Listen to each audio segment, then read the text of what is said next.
Assalamualaikum dan salam kecemerlangan semua. Saya Cikgu Atikah daripada PTPAN. Untuk video kali ini, sama-sama kita akan belajar subjek Bahasa Melayu tahun 4 topik 11. Tajuknya ialah kata imbuhan awalan dan kata imbuhan akhiran. Sekarang kita lihat dulu kepada kata imbuhan awalan. Apa itu kata imbuhan awalan? Kata imbuhan awalan ialah kata yang menerima imbuhan pada bahagian hadapan kata dasar. Terdapat beberapa contoh kata imbuhan awalan, antaranya ialah men, pen, ber, ter, ke, di dan juga se. Sekarang kita lihat pula contoh ayat kepada beberapa kata imbuhan awalan. Yang pertama kita lihat kepada imbuhan awalan men. Kalau baru lihat kat sini, terdapat 5 contoh imbuhan awalan yang terdiri daripada men, iaitu me, men, mem, meng dan juga menge. Contoh ayatnya di sini, ayah dan abang sedang memancing di belakang rumah. Perkataan yang menerima kata imbuhan awalan dalam ayat ini ialah memancing, di mana terdapat imbuhan awalan me pada kata dasar pancing. Contoh imbuhan awalan yang kedua ialah pen. Di bawah imbuhan awalan pen terdapat 5 contoh imbuhan awalan, iaitu pe, pen, pem, pem dan juga penge.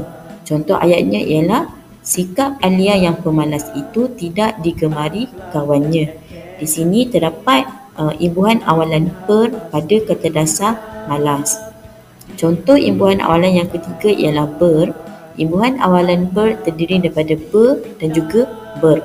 Contoh ayatnya ialah mereka sedang berehat kerana keletihan setelah merentas desa. Di sini terdapat imbuhan awalan be pada kata dasar rehat. Sekarang kita lihat pula kepada kata imbuhan akhiran.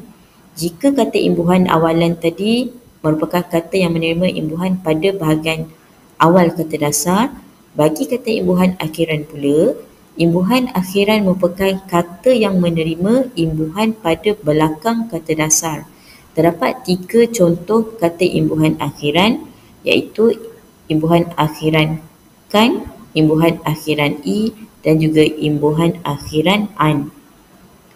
Sekarang kita lihat kepada contoh ayat. Yang pertama di sini contoh ayat bagi kata imbuhan akhiran kan. Contohnya ialah ibu selalu ingatkan saya supaya belajar bersungguh-sungguh. Di sini terdapat penggunaan imbuhan akhiran kan pada kata dasar ingat. Contoh ayat yang kedua, kami akan sertai lawatan ke Melaka yang bakal diadakan oleh pihak sekolah. Di sini ada imbuhan akhiran i pada kata dasar serta. Contoh ayat yang terakhir, sambutan tahun baru itu disambut dengan penuh gemilang. Di sini terdapat kata imbuhan akhiran an pada kata dasar sambut. Kita sampai di sini sahaja. Kita akan jumpa dalam video yang seterusnya. Sekian, terima kasih.